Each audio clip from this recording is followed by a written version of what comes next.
अच्छा, इसके बाद अब हम नेक्स्ट थ्योरम देखते हैं। थ्योरम 4.2 हम कर चुके थे। थ्योरम 4.3 4.3 थ्योरम 4.3 में कह रहे हैं कि A is congruent to B modulo M। ये गिवन है। If and only if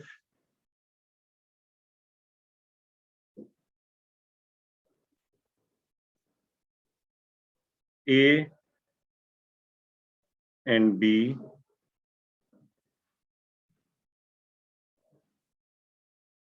leaves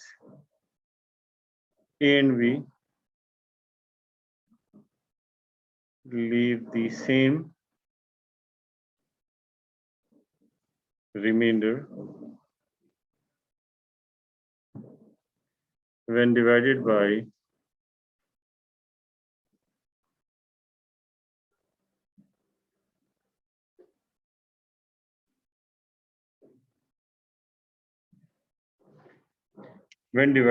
M। ठीक है, ये रिजल्ट है कि इफ एंड ओनली इफ के साथ है। अगर ये कंडीशन ये है कि अगर ये कॉन्ग्रेंट हो, A is congruent to B modulo M, तो जब M से डिवाइड किया जाएगा A को या B को, तो दोनों सूरतों में रिमाइंडर एक ही होगा। और अगर रिमाइंडर एक ही हो तो फिर ये कॉन्ग्रेंट होगी। ठीक है, यानी कि दोनों जो है ये कंडीशंस जो है वो मतलब कन्वर्स जो है वो ट्रू है इफ एंड ओनली इफ के साथ। अब इसका प्रूफ देख लीजिए। हमने पहले ये अस्यूम किया कि ये जो कॉन्ग्रेंस है ये ट्रू है। तो suppose A is congruent to B modulo M। ठीक है, ये हमने सपोज कर लिया।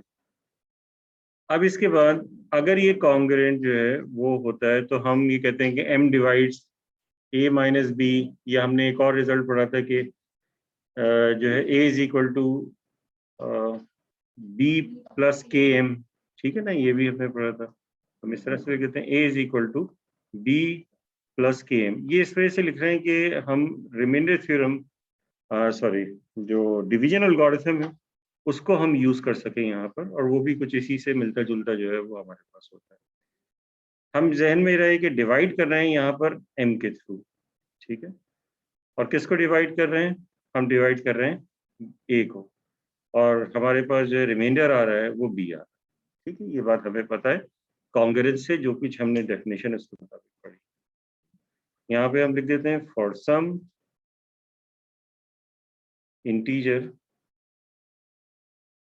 M, some integer K। अब by division algorithm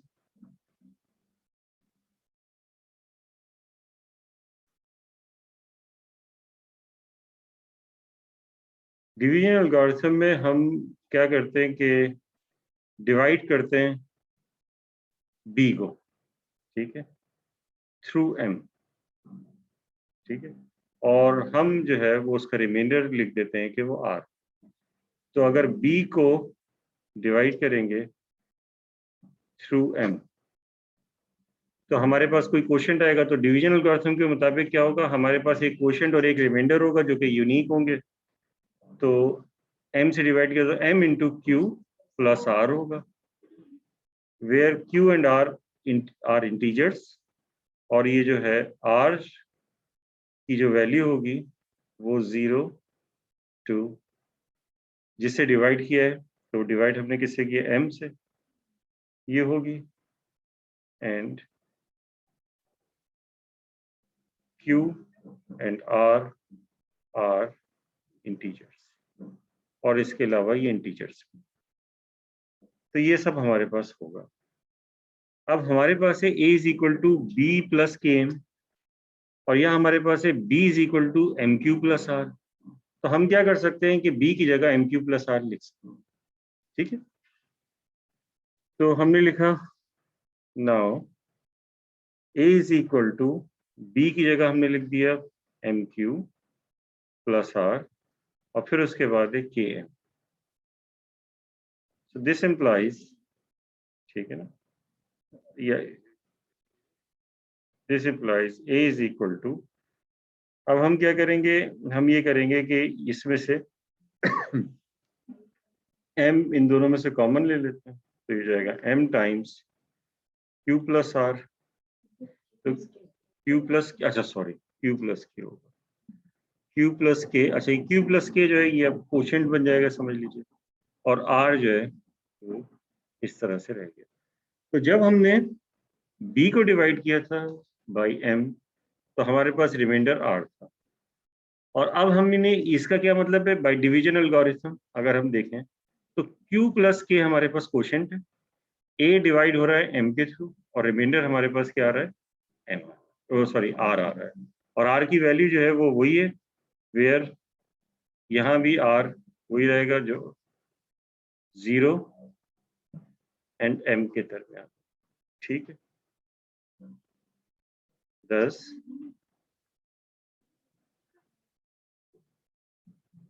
a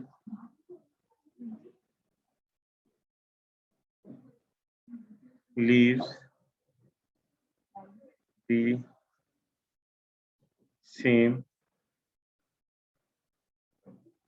remainder। ठीक है, तो a जो है वो same remainder r when divided by m, when divided by m। ये एक पार्ट हमने प्रूव कर दिया। कोई प्रॉब्लम हो गई क्या?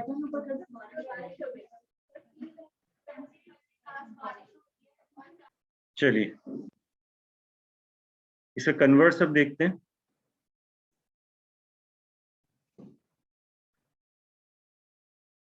Conversely,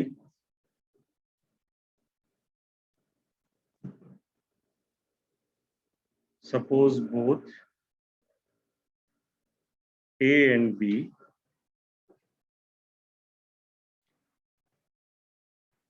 leave the same remainder। यानी पहले हमने शो कर दिया कि रिमाइंडर, देखिए पहले वाला ये पहले बताएं कि समझ में आया है, कोई प्रॉब्लम तो नहीं किसी को। अब दूसरे एलिमेंट में हम ये अस्यूम कर रहे हैं कि जब A और B दोनों को M से डिवाइड किया जाता है तो एक ही रिमाइंडर बचता है, वो अस्यूम कर लेते हैं कि R है। तो अब ये शो करना होगा कि ये कॉन्ग्रुएंस जो है वो होल्ड कर, ठीक है, same reminder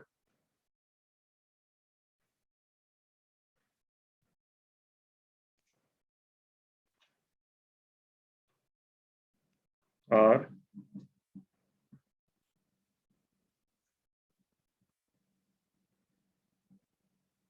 when divided by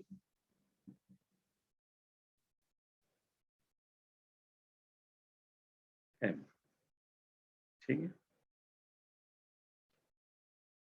अब इसके बाद दोबारा हम क्या करते हैं कि जब a को और b दोनों को m से डिवाइड करते हैं, ठीक है, तो जब a को डिवाइड किया तो बाय डिवीजन एल्गोरिथम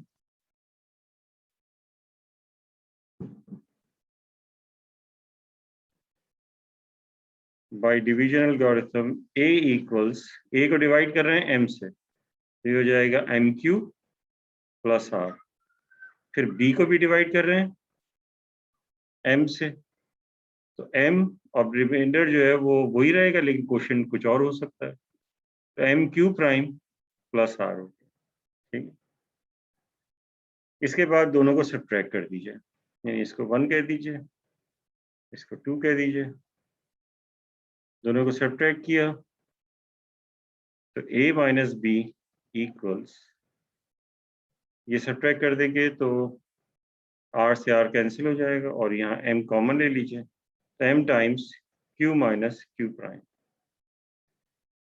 ठीक है, तो इसका मतलब ये हुआ कि a minus B is equal to m times q minus Q prime. So this implies m divides a minus B, और अगर m डिवाइड कर रहा है a माइनस बी को, तो इसका मतलब ये हुआ कि a is congruent to b modulo m। यही हमें शो करना था, ठीक है।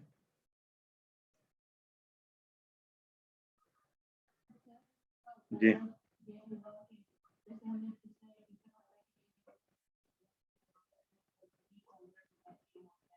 बी को, जी जी जी जी, दोनों का रिमाइंडर जो है वो सेम आएगा। जी जी जी जी, क्योंकि एक ही उससे क्लास है, रिमाइंडर सेम होगा, क्वोशिएंट डिफरेंट हो सकता है, ठीक है। जैसे ये था, बाकी लोगों को भी समझ में आया क्या पूछना चाह रहे हैं ये, ठीक नहीं। जैसे ये था हमारे पास, दोनों सूत्रों में रिमाइंडर जो है वो एक ही होगा, इधर भी रिमाइंडर, हालांकि ये 24 नजर आ रहा है लेकिन ये भी 4 ही होगा क्योंकि ये उसी क्लास से है, तो रिमाइंडर जो है वो सेम होगा। यानी 24 को भी 5 से डिवाइड करें या 4 को भी 5 से डिवाइड करें, तो रिमाइंडर जो है वो एक ही होगा। यही पूछना चाह रही थी ना? जी जी, 4 आएगा। 5 से डिवाइड करेंगे तो क्योंकि उससे छोटा ही है तो रिमाइंडर 4 ही रहेगा, ठीक है ना। वो तो खुद जो है वो रिमाइंडर ही है, समझ लीजिए 4 जो है, तो वो तो वही रहेगा। अब क्योंकि अगर ये 5 से बड़ा होता तो फिर इसमें डिवीजन का प्रोसेस हम फर्दर करते, क्योंकि ये 5 से छोटा है तो डिवीजन का प्रोसेस ही नहीं करेंगे और इसे ही रिमाइंडर कहते हैं। यानी कि अगर हम ये 4 को लिखेंगे, ये 5 से डिवाइड हो रहा है, तो हम लिखेंगे 0 टाइम्स 5 प्लस 4, यानी कि वो जो क्यू होता है कोशेंट वो 0 हो जाएगा यहाँ, ये फर्क, ठीक है।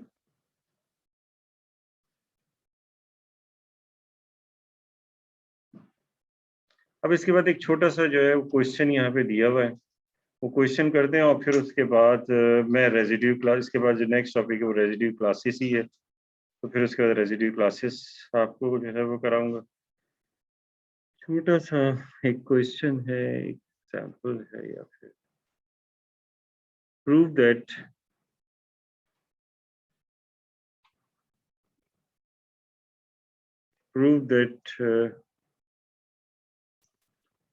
no prime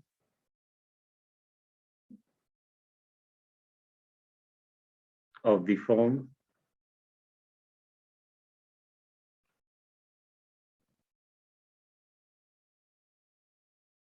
4n plus 3 can be expressed as the sum of two squares। ये हमारे पास एक रिजल्ट है, समझ लें कि, या फिर एक आपको प्रूव करना है। ये 4n plus 3 ये एक ऑड नंबर है, क्लियरली हमें नजर आ रहा है ऑड नंबर है, ठीक है। लेकिन ये सारे ऑड नंबर नहीं है, क्योंकि ऑड नंबर जो होते हैं वो 2n minus 1 या 2n plus 1 से रिप्रेजेंट होते हैं, या 2n plus 3 में भी सारे आ जाते हैं, क्योंकि n हम कुछ भी ले लें। लेकिन 4n plus 3 से जो है ये अगर आ रहे हैं तो इसका मतलब सारे ऑड नंबर नहीं है ये। तो कह रहे हैं कि जो प्राइम अगर होगा इस फॉर्म में, इस फॉर्म में प्राइम जो होता है जैसे 7 होता है, 7 को आप लिख सकते हैं 4 टाइम्स 3, सॉरी 4 टाइम्स 1 प्लस 3, ठीक है। 11 जो होता है वो भी इसी तरह का प्राइम है, 11 को आप लिख सकते हैं 4 टाइम्स 2 प्लस 3। लेकिन 13 इस तरह का प्राइम नहीं है, 13 नहीं है, क्योंकि 13 जो है वो आप 4 टाइम्स अगर कुछ लिखते हैं, जैसे 4 टाइम्स डायरेक्ट 3 लिखेंगे तो यहाँ पर 1 आ जाएगा, 3 नहीं लिख सकते आप। तो इसका मतलब ये हुआ कि 13 जो है वो 4n plus 3 वाली फॉर्म का प्राइम नहीं है, जबकि 7 और 11 है, ठीक है। 17 भी इस फॉर्म का प्राइम नहीं है, 19 भी इस फॉर्म का जो है प्राइम नहीं है, लेकिन 23 है, क्योंकि 23 को आप लिख सकते हैं 4 टाइम्स 5 प्लस 3, तो 4n प्लस 3 की फॉर्म में लिख सकते हैं। तो इस तरह के प्राइम्स के बारे में बात कर रहे हैं, ठीक है। तो समझ में आ गई ये किस किस्म के प्राइम्स के बारे में बात कर रहे हैं। ये बात कर रहे हैं 4n प्लस 3 फॉर्म के या 4n प्लस 3 टाइप के प्राइम्स के बारे में बात कर रहे हैं। अब ये जो हमारे पास प्राइम है 4n प्लस 3, इनके बारे में क्या कह रहे हैं कि no prime of the form can be expressed as the sum of two squares, यानी कि इस फॉर्म का अगर प्राइम होगा तो वो दो स्क्वायर के सम के तौर पे नहीं लिखा जा सकेगा। ये प्रूव करना है। अब देखें ये जैसे 7 है 11 है, कह रहे हैं इसमें नहीं लिखा जा सकता, लेकिन देखिए 13 को लिखा जा सकता है। आप देखें 13 जो होता है ये होता है 2 स्क्वायर प्लस 3 स्क्वायर, 2 स्क्वायर 4 होता है, 3 स्क्वायर 9 होता है, 9 प्लस 4 13 आ गया। इसी तरह से अगर आप 17 लिखना चाह रहे हैं तो 17 जो है ये भी एक प्राइम है, वो लिखा जा सकता है 1 स्क्वायर प्लस 4 स्क्वायर, तो वो भी दो स्क्वायर के सब में आ गया, लेकिन 17 इस फॉर्म का नहीं है, ठीक है। 5 जो है ये भी प्राइम है, इसको लिख सकते हैं 1 स्क्वायर प्लस 2 स्क्वायर, लेकिन आप 7 को नहीं लिख सकते, 11 को नहीं लिख सकते, 23 को नहीं लिख सकते, ऐसा नहीं मिलेगा। लेकिन आपको इन जनरल प्रूव करना है, आपको इन जनरल प्रूव करना है कि सारे प्राइम इस फॉर्म के जो होंगे, जितने भी प्राइम है वो स्क्वायर्स के सम के तौर पे नहीं लिखे जा सकते। क्लियर हो गई ये चीज। अब इसको प्रूव कैसे करेंगे इसको,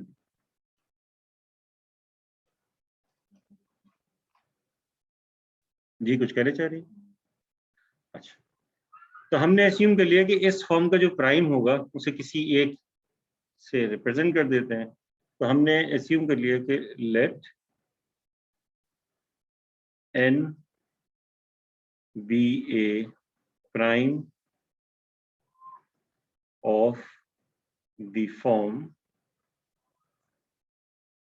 4n प्लस 3, 4n प्लस 3 की फॉर्म का ये प्राइम है। तो इसका मतलब ये हुआ कि जो 4n प्लस 3 का जो नंबर होगा, जब भी इसे 4 से डिवाइड किया जाएगा, क्योंकि ये तो इंटीजर है, तो इस नंबर को जब भी आप 4 से डिवाइड करेंगे तो रिमाइंडर क्या आएगा? 3 आएगा, क्योंकि 7 को 4 से डिवाइड करेंगे 3 रिमाइंडर, 11 को डिवाइड करेंगे 3 रिमाइंडर, 23 को डिवाइड करेंगे रिमाइंडर 3, क्योंकि सब इस फॉर्म में लिख रहे हैं तो यही तो रिमाइंडर है असल में। तो इसका मतलब ये हुआ कि 4n प्लस 3 को जब भी आप 4 से डिवाइड करेंगे रिमाइंडर 3 आएगा, और ये क्या है? ये n है। तो इसका मतलब ये हुआ कि जब आपने एस्यूम कर लिया तो आप ये कह सकते हैं कि then n is congruent to 3 modulo 4। तो n जो है वो 3 मॉड्यूलो 4। क्लियर हो गई? क्योंकि n जो है वो 4n प्लस 3 के इक्वल है, ये 4n प्लस 3 की फॉर्म का नंबर है। तो जब भी 4n प्लस 3 की फॉर्म का कोई नंबर होगा उसे डिवाइड करेंगे 4 से तो रिमाइंडर हमारे पास 3 आ जाएगा। तो ये 3 जो है यहाँ पे रिमाइंडर आ गया। अब हमें प्रूव क्या करना है? प्रूव ये करना है कि स्क्वायर दो स्क्वायर्स के सम के तौर पे नहीं लिखा जा सकता। इसे हम प्रूव करेंगे प्रूव बाय कंट्राडिक्शन।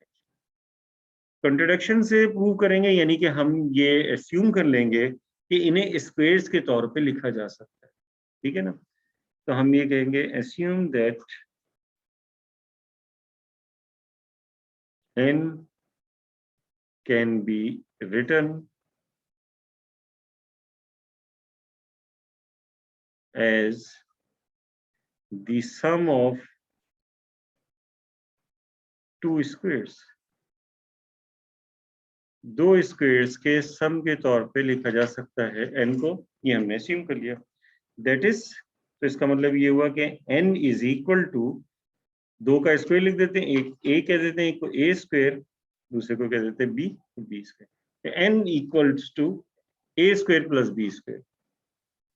अब क्योंकि जो है वो ये, आप ये देखिए यहाँ पे भी देखना, ये ऑड था ना, तो जब सम स्क्वायर्स के सम कर रहे थे तो जैसे एक 4 आ रहा है और एक 9 आ रहा है, तो एक जाहिर है दोनों में से ऑड चाहिए आपको, वरना तो ऑड नहीं आएगा, क्योंकि n एक ऑड नंबर है। प्राइम तो है लेकिन कौन सा प्राइम है? एक ऑड प्राइम है।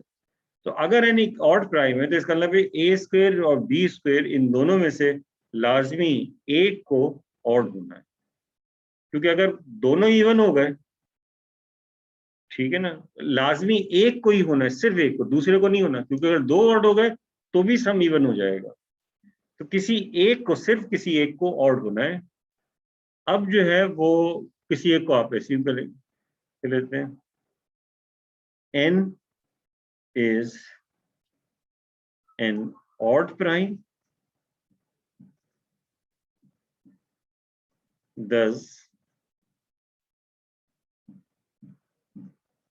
exactly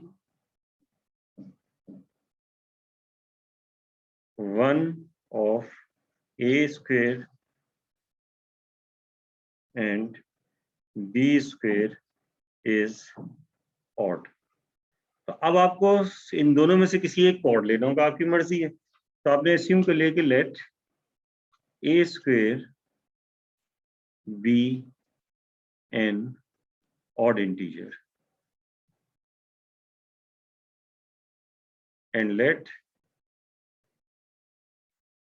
b square be and क्यों लिख दिया मैंने, यहाँ पे एन लिखना था।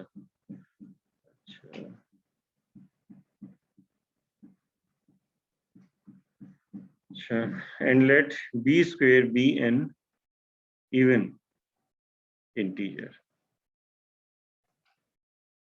ये इवन इंटीजर है, ठीक है, ये हमने एस्यूम कर लिया। तो अगर ए स्क्वेयर इवन इंटीजर है तो this implies A is odd. तो ए ऑड होगा क्योंकि ए स्क्वेयर ऑड है, तो वो उसका जो स्क्वायर रूट होगा वो भी ऑड होगा। एंड बी इज इवन, क्योंकि बी स्क्वेयर इवन है तो फिर बी भी इवन होगा, ठीक है। अब इसके बाद अगर ये ए ऑड है तो आपको पता है कि जनरल रिप्रेजेंटेशन ऑड की क्या होती है, ऑड की होती है 2a+1 या 2a-1, 2a+1। एंड बी जो है वो इवन नंबर है तो उसकी रिप्रेजेंटेशन 2a+2a। तो नाउ, तो इसका मतलब ये है कि सारे के सारे जो n होंगे उनको इस फॉर्म में लिख सकते हैं, 2a+1 का स्क्वायर। ये कब है, जब हम कह रहे हैं कि दोनों के n को दो इंटीजर्स के स्क्वायर के सम में लिखा जा सकता है, प्लस 2a स्क्वायर। तो अब ये क्या आ जाएगा, 4a square plus 4a plus 1 plus, और ये हो जाएगा 4a स्क्वायर। अच्छा, ये हमने लिख दिया 2a, कुछ जरूरी नहीं कि वो इसी के साथ हो, ये तो ऐसा लग रहा है बिल्कुल उसी का कंसेक्टिव आ रहा है। कोई दूसरा डिजिट ले ले तो ज्यादा मेरे ख्याल से सही रहेगा, कोई फर्क नहीं पड़ता, लेकिन बेहतर ये है कि कोई दूसरा डिजिट ले, दूसरा जो है वो इंटीजर ले लें, या बी ले लें आसानी से। तो ये बी आपके पास आ जाएगा, तो ये 4b स्क्वायर आ गया, ठीक। फर्दर आप इसे कैसे लिख सकते हैं, इसे लिख सकते हैं 4a square plus 4b square plus 4a plus 1। So this implies n is equal to 4 times a square plus b square plus a plus 1, या आप इसे ऐसे लिख दें 1 plus 4 times a square plus b square, बल्कि एक minute, इसको थोड़ा सा मैं ऐसे लिख देता हूँ,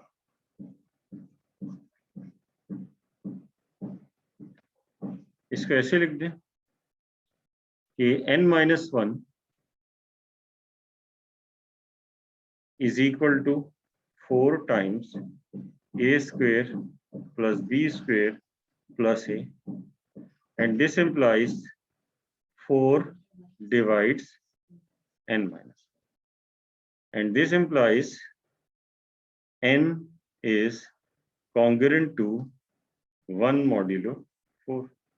तो जब हमने लिया कि n को दो स्क्वेयर्स के सम के तौर पे लिखा जा सकता है, तो हमारे पास n आ रहा है 1 मॉड्यूलो 4, यानी कि रिमाइंडर 1 आ रहा है, जबकि क्या आना चाहिए था, 3 मॉड्यूलो 4 आना चाहिए था, क्योंकि 4n + 3 की फॉर्म में। तो इसका मतलब है कि कंट्रडिक्शन आ गया, ऐसा नहीं किया जा सकता। ठीक है, तो 4n + 1 वाली फॉर्म के जो है लिखे जा सकते हैं, जो कि नजर भी आ रहा है, जैसे ये 4n + 1 की फॉर्म, तो ये नहीं लिखे जा सकते, तो ये यहाँ पे कंट्रडिक्शन आ गया।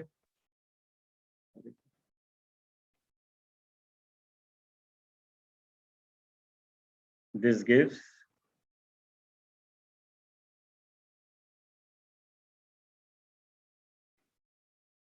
a contradiction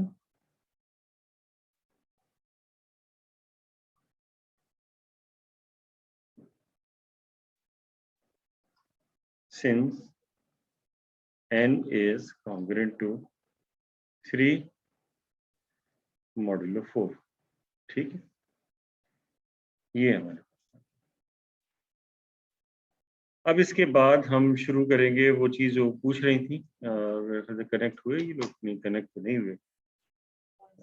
जी ये हमने कहीं बीच में आके डिफाइन किया कि n should be an odd prime, तो इसका मतलब हम 2 की बात नहीं कर रहे। नहीं, देखिए यहाँ शुरू में इन्होंने कह दिया ना कि ये जो है इस फॉर्म के प्राइम होंगे, तो ये तो ऑड होते ही नहीं, ये तो 2 हो ही नहीं सकता ना। ये तो 2 होने के लिए जरूरी है कि वो जो है वो आपके पास जो इवन फॉर्म में हो, तो ये तो ऑड ही होगा। यानी 4n + 1 लिखा होता, जो कि दो स्क्वेयर्स के सम पे लिखा जा सकता है डेफिनेटली, तो वो फिर क्या कहते हैं, सो वो भी ऑड ही रहता है, इवन वो भी नहीं। ठीक। जो उसको 24 उसके अंदर अभी जैसे आप लिखा 4 जीरो नहीं आएगा उसमें, 0 4 इज कॉन्ग्रुएंट टू 24 मॉड्यूलो 5, या 24 इज कॉन्ग्रुएंट टू 4 मॉड्यूलो 5। नहीं 0.5 तो नहीं होगा ना, कंप्लीटली डिवाइड होता है तो 0 आएगा ना। 0 जो है वो तो उस वक्त आएगा जैसे कि अगर आपके पास यानी कि अगर आप ये कह रहे हैं कि 0 मॉड्यूलो 5, तो इसका मतलब ये हुआ कि 5 से एक ऐसी चीज यहाँ पर आएगी जो 5 से कम्प्लीटली डिविजिबल है, तो 24 भी नहीं हो सकता, 4 भी नहीं हो सकता, या तो 5 होगा या 25 होगा या 20 होगा, तो 20 मॉड्यूलो 20 कॉन्ग्रुएंट टू 0 मॉड्यूलो 5 से लिख सकते हैं, लेकिन 24 में 0 नहीं आ सकता होगा। ठीक है,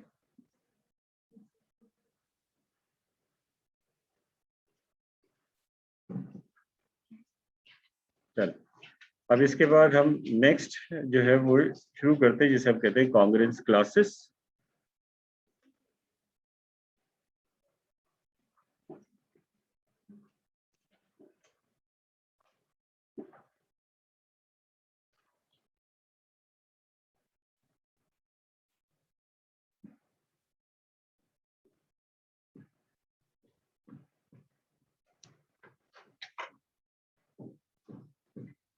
अब देखिए कॉन्ग्रुएंस क्लासेस की हम जो है वो बात कर रहे हैं, और जो उस वक्त किसी ने पूछा भी था कॉन्ग्रुएंस क्लासेस का, तो देखिए बिल्कुल बेसिक जो है एग्जांपल लेके चलते हैं। किसी सेट को पार्टीशन करना, इसका पता है आपको पार्टीशन करना किसे कहते हैं सेट को, यानी कि पार्टीशन करने का मतलब ये होता है कि उसके ऐसे सबसेट्स बनाना जो कि डिसजॉइंट हो, ठीक है ना, और एग्जॉस्टिव भी, यानी कि एज एग्जॉस्टिव एंड डिसजॉइंट दोनों होने चाहिए।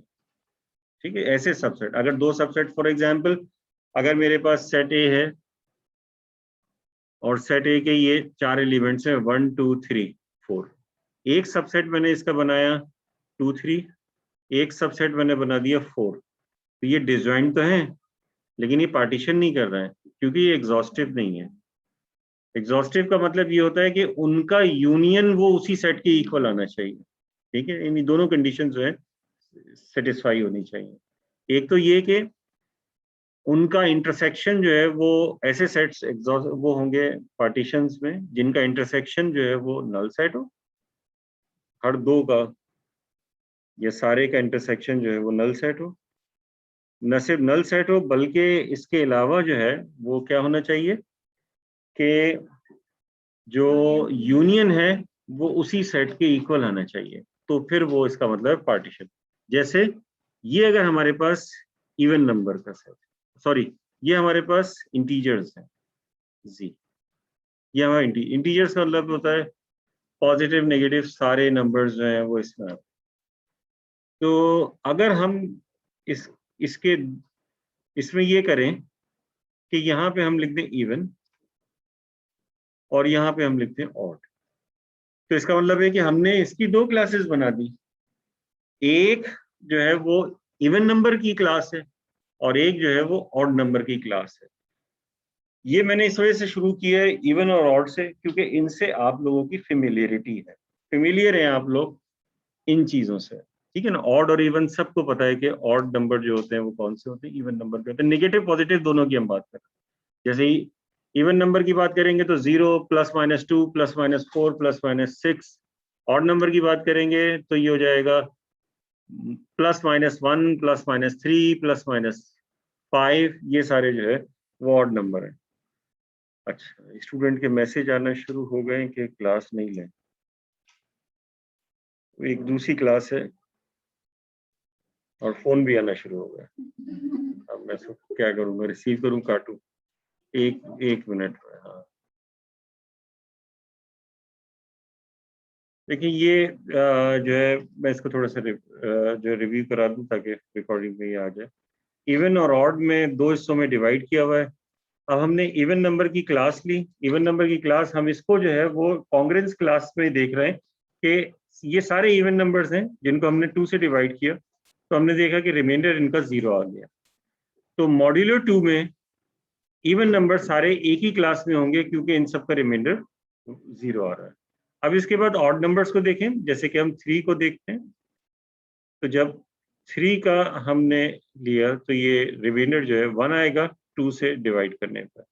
इसी तरह से 5 का भी रिमाइंडर जो है 1 आएगा 2 से डिवाइड करने पर। 7 का भी रिमाइंडर 1 आएगा 2 से डिवाइड करने पर। इन जनरल 2n+1 को जब हम डिवाइड करेंगे 2 से, ठीक है, तो रिमाइंडर हमारे पास जो है वो क्या आ जाएगा, 1 आ जाएगा। तो 2n+1 जो है ऑड नंबर है। तो इन जनरल ऑड नंबर को जब हम डिवाइड करते हैं 2 से तो रिमाइंडर हमारे पास जो है वो 1 आ जाता है। जी कोई प्रॉब्लम इस चीज में समझ में आ रही है? तो रिमाइंडर हमारे पास जो है वो एक ही आ रहा है सारे ऑड को डिवाइड करने पे और रिमाइंडर एक ही आ रहा है सारे इवन को डिवाइड करने पे। तो इस तरह से ये जो है, क्योंकि ये आपके पास इक्विवेलेंस रिलेशन होता है कॉन्ग्रेंस, तो इसका मतलब ये हुआ कि ये वाले जो नंबर आपको ये इस तरफ नजर आ रहे हैं ये सारे नंबर्स एक ही इक्विवेलेंस क्लास में, क्योंकि इनका रिमाइंडर एक ही है 2 से डिवाइड करने पर। इसी तरह से ये सारे नंबर जो आपको यहाँ नजर आ रहे हैं इनका रिमाइंडर क्योंकि एक ही है 2 से डिवाइड, अच्छा ये जरूरी बात है कि वो उसी एक ही नंबर से डिवाइड हो रहा है, अलग अलग से भी, तो ये सब 2 से डिवाइड हो रहे हैं, तो 2 से डिवाइड करने पर रिमाइंडर एक ही आ रहा है, तो इसका मतलब ये हुआ कि ये भी एक ही इक्विवेलेंस क्लास में मौजूद होंगे, ठीक है। तो इस तरह से दो इक्विवेलेंस क्लास हो जाएंगी इसमें, यानी कि हम ये जो पूरे जो इंटीजर्स हैं उनको दो तरीकों से लिख सकेंगे। एक हम लिखेंगे 0 की इक्विवेलेंस क्लास होगी और एक होगी 1, ठीक है, यानी कि 2n+0 और 2n+1। 0 की इक्विवेलेंस क्लास में सारे इवन नंबर्स आएंगे और 1 की इक्विवेलेंस क्लास में सारे ऑड नंबर्स आ जाएंगे, और सारे ऑड और इवन को मिला दें तो पूरा हमारे पास जो है वो इंटीजर यानी कि z जो है वो सेट आ जाएगा। तो ये जो 0 है इसका मतलब जो है 0 एक क्लास होगी। 0 का मतलब ये होगा 0 +-2 +-4 +-6 एंड सो। इसी तरह से 1 एक क्लास होगी और उसका मतलब होगा +-1 +-3 +-5 एंड सो। तो इन क्लासेस को हम कहते हैं कॉन्ग्रुएंस क्लासेस या रेजिड्यू क्लासेस।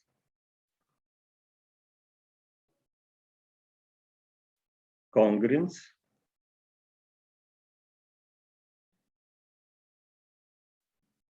क्लासेस और रेजिड्यू क्लासेस, ये रेजिड्यू क्लासेस है, ठीक है।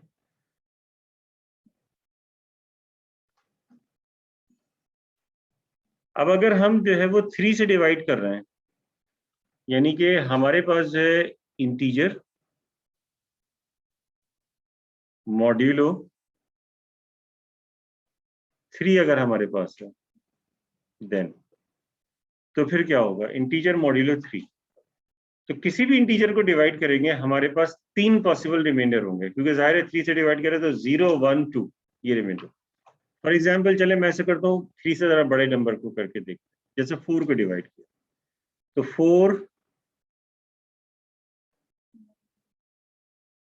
1 आएगा रिमाइंडर मॉड्यूलो। मैं ऐसा करता हूँ कि 4 को नहीं करता, पहले डिविजिबल वाले जैसे 3 को ही किया, रिमाइंडर 0 आएगा मॉड्यूलो 3। 6 को करेंगे रिमाइंडर 0 आएगा। 9 को करेंगे तो भी रिमाइंडर 0 आएगा, यानी 3 के मल्टीपल को करेंगे तो रिमाइंडर आपके पास जो है वो 0 आएगा। इसी तरह से 3 के मल्टीपल से एक ज्यादा को करेंगे, जैसे कि 4 किया, तो रिमाइंडर आपके पास 1 आएगा, 1 मॉड्यूलो 3। इसी तरह से आप करेंगे 7 को, रिमाइंडर आएगा 1 मॉड्यूलो 3, और इसी तरह से 7 के बाद हम करेंगे 10 को, रिमाइंडर आएगा 1 मॉड्यूलो 3, और फिर इसके बाद हम अगर 5 को करते हैं तो 5, तो ये आएगा रिमाइंडर 2। हम करेंगे 8 को, रिमाइंडर आएगा 2 मॉड्यूलो 3। हम करेंगे 11 को, तो रिमाइंडर आएगा 2 मॉड्यूलो 3।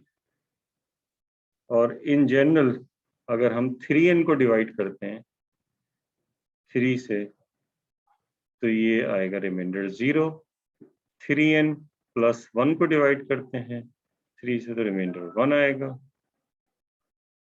और अगर 3n प्लस 2 को डिवाइड करते हैं 3 से, तो रिमाइंडर 2 आएगा। तो इस तरह से हमारे पास यहाँ पे जो क्लास आ रही है वो 0 की क्लास आ रही है, जो कि ये बता रही है कि इसमें जो एलिमेंट्स होंगे वो 0 ±3, ठीक है ना,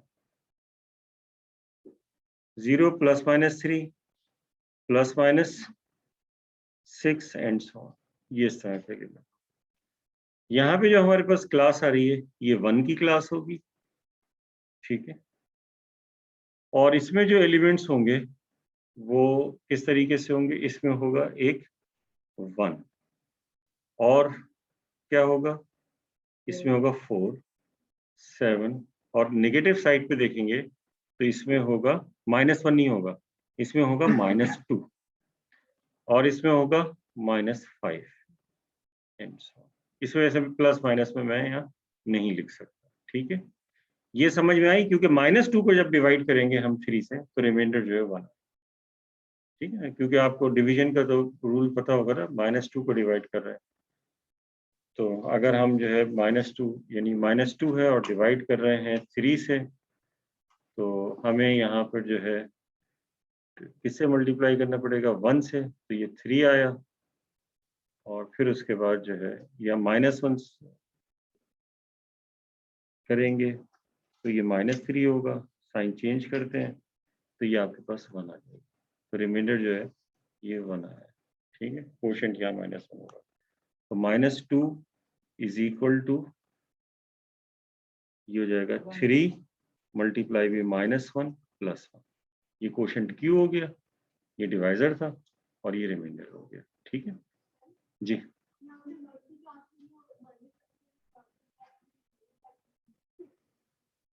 यहाँ जो डालें, हाँ इसका मतलब है लेफ्ट साइड पे फिर 3 का डिफरेंस -8 होगा, -8 होगा, -11 होगा और इस तरह, इसी तरह से यहाँ भी आगे नंबर। ठीक, ये समझ में आ गया ना कि ये माइनस वाले क्या है, माइनस है, इसी वजह से जो है ये ऐसे नहीं लिखता था। ठीक, उसमें तो प्लस माइनस करके लिख दिया, लेकिन इस तरह से यहाँ प्लस माइनस। इसी तरह से ये जो 2 है, ये क्या होगा, ये भी क्लास होगी और इसमें होगा 2 और इसमें होगा 8, इसमें होगा 11 और यहाँ पे होगा -1 और ये होगा अच्छा 5 नहीं लिखा मैंने, सॉरी, एक मिस कर दिया। 5 फिर 8 और यहाँ पे होगा -1, -4 और -7 एंड सो। तो ये आपके पास जो है इक्विवेलेंस क्लासेस आ गई। तो इसका मतलब है कि इंटीजर जो है जब मॉड्यूलो 3 में यानी मॉड्यूलो 2 में हम डिवाइड कर रहे हैं, तो मॉड्यूलो 2 में ये है,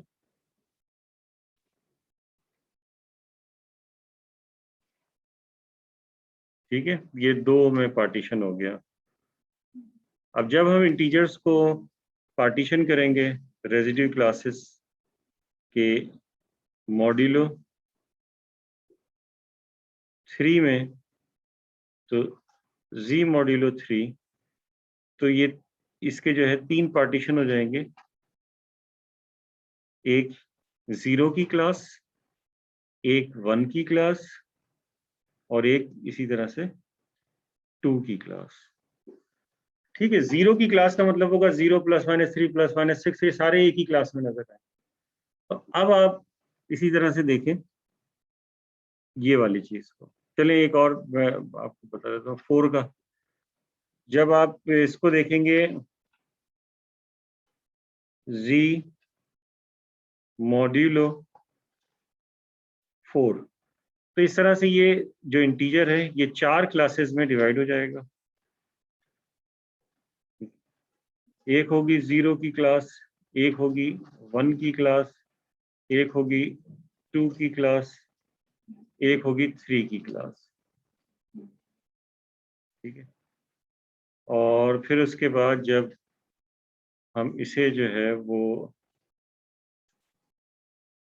मॉड्यूलो 5 में करेंगे,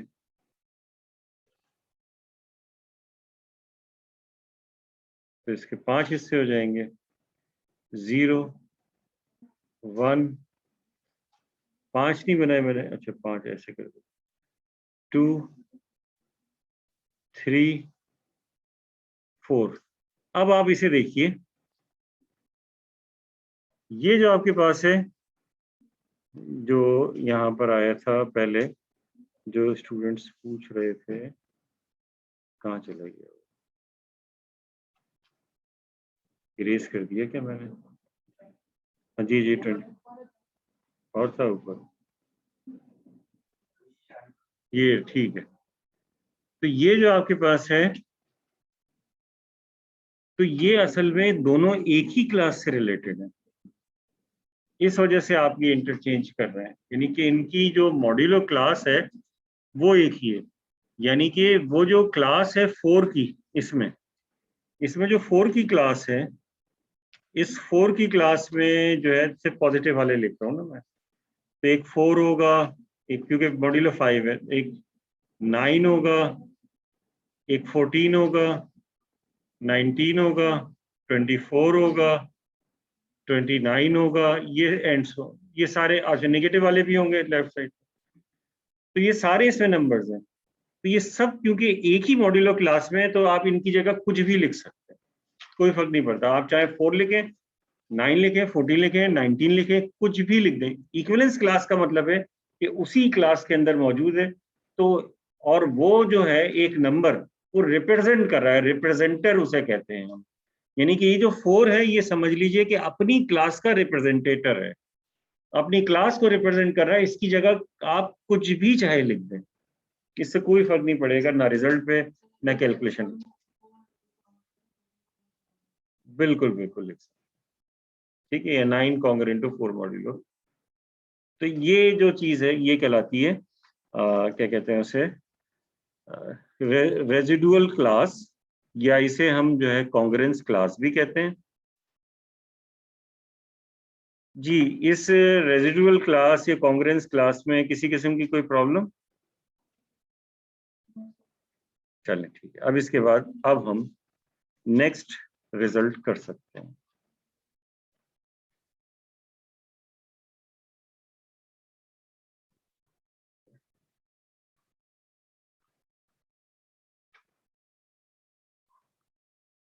ये है थ्योरम 4.4। किसी को मुश्किल तो नहीं लग रहा? अभी तक नहीं है। नहीं, मुश्किल तो नहीं है, इजी कोर्स है ये पूरा जी। कुछ पूछना है किसी को?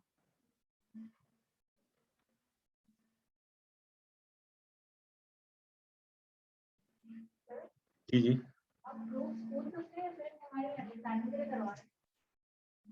इसमें क्या मसला है, पूछ भी लिया जाए तो याद रखना पड़ेगा जी, याद करने पड़ेंगे।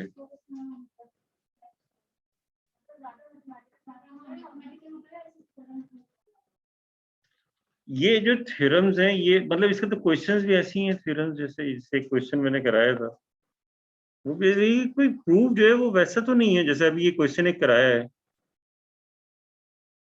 ये क्वेश्चन कराया है, आप लोग गए हुए थे जब कराया था, ठीक है। तो इसमें भी कोई ऐसी चीज नहीं है कोई, मतलब ये क्वेश्चन है, इस तरह के क्वेश्चंस होते हैं इसके, ठीक है। तो इसमें याद करने वाली कोई चीज नहीं है, अगर आपने समझा हुआ है तो इसमें कुछ कोई वर्डिंग वगैरह याद नहीं करनी है, आप वो वर्डिंग ना भी लिखें तो कोई फर्क नहीं पड़ता, मतलब जो इसका जो प्रोसीजर है वो आप कर दें तो वो काफी होता है, ठीक है। अब ये थ्योरम देखें, थ्योरम 4.4, लेट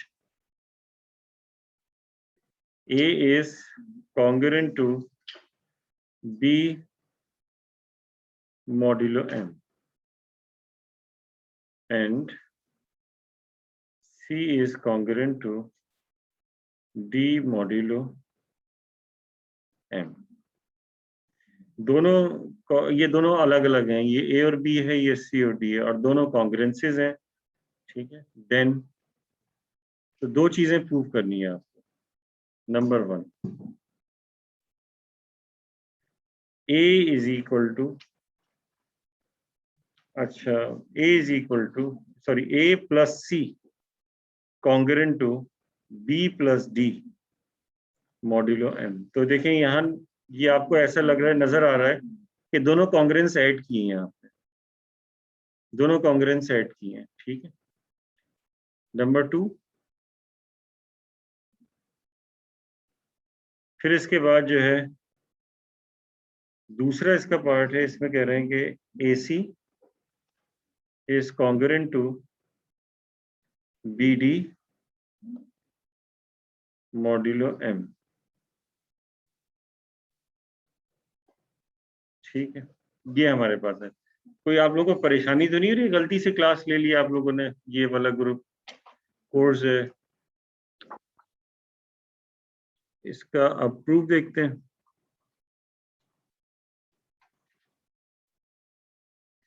प्रूफ बहुत सिंपल है कि अगर हम जो है वो कह रहे हैं कि हम ये दोनों चीजें दी हुई हैं, ये दोनों प्रूव करना है, तो हमें अस्यूम कर लेते हैं कि suppose A is congruent to B modulo M, this implies A is equal to B plus KM, ठीक है ना, and C is congruent to D modulo M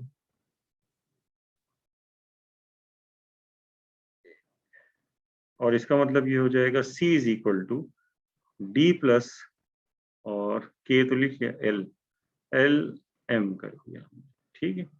इसको 1 कह दीजिए, इसको 2 कह दीजिए। हमें A प्लस C लाना है, दोनों को ऐड कर दें, एडिंग 1 and 2, तो A plus C is congruent to, फिर उसके बाद जो है वो दूसरी तरफ भी ऐड हो जाएगा, तो ये हो जाएगा B plus D plus K M plus L M। Sorry, congruent कहाँ से आ गया यार, ये तो इक्वल था ना, इक्वेशन में इक्वल ही दिया हो ना, दोनों को ऐड किया सिंपली। अब ये हो जाएगा A plus C equals B plus D plus K times K plus L times M। अच्छा, यहाँ ये बता दीजिएगा कि वेयर L या K and L are integers।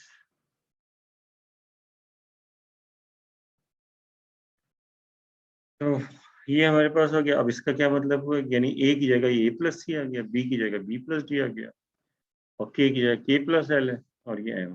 तो this implies A plus C is congruent to B plus D modulo M।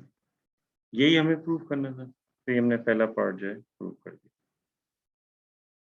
ठीक है। अब दूसरा पार्ट हमें प्रूव करना है, यानी कि प्रोडक्ट लेके आना है, तो हमें AC माइनस BD लेके आना होगा, ताकि ये फिर इस तरह से हम लेके आ जाए, AC माइनस BD या AC is equal to BD times something. तो आसानी के लिए हम ये करते हैं कि AC माइनस, यहाँ पे हमने ये 1 के लिए लिखा है, ये 1 के लिए दोनों को ऐड किया। अब 2 के लिए हम क्या करते हैं कि AC माइनस BD ये लिखते।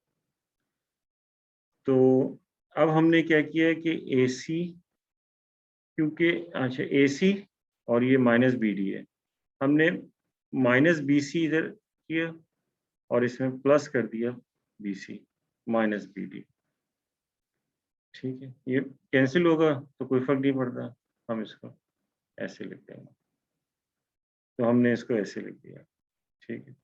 अब यहाँ से C कॉमन आ रहा है, और यहाँ से अगर देखें तो B कॉमन आ रहा है, तो C और B इसमें से कॉमन ले लें, तो आपके पास ये आ जाएगा C times A minus B plus B times C minus D। अब इधर देखिए, ये जो 1 है इसमें A माइनस B बराबर है KM के, और C माइनस D बराबर है LM, ठीक है। तो हम ये कहेंगे कि C times KM plus B times LM, ये हमने इस तरह से लिख दिया, ठीक है। अब यहाँ से M कॉमन ले सकते हैं हम, तो M कॉमन ले लिया तो ये हो जाएगा CK plus BL times M, ठीक है। और यहाँ पर आपके पास लेफ्ट हैंड साइड पे था AC माइनस BD। अब AC माइनस BD को दूसरी तरफ ले जाइए, AC is equal to BD plus CK plus BL times M। तो ये वो वैसे ही हो गया जैसे A is equal to B plus KM होता है, ठीक है। तो this implies AC is congruent to BD modulo M। तो इस तरह से ये थ्योरम, कोई प्रॉब्लम इस चीज में? ऐसा करते हैं, आज यहीं तक रखते हैं, इंशाल्लाह नेक्स्ट क्लास में इसको जो है फर्दर करेंगे।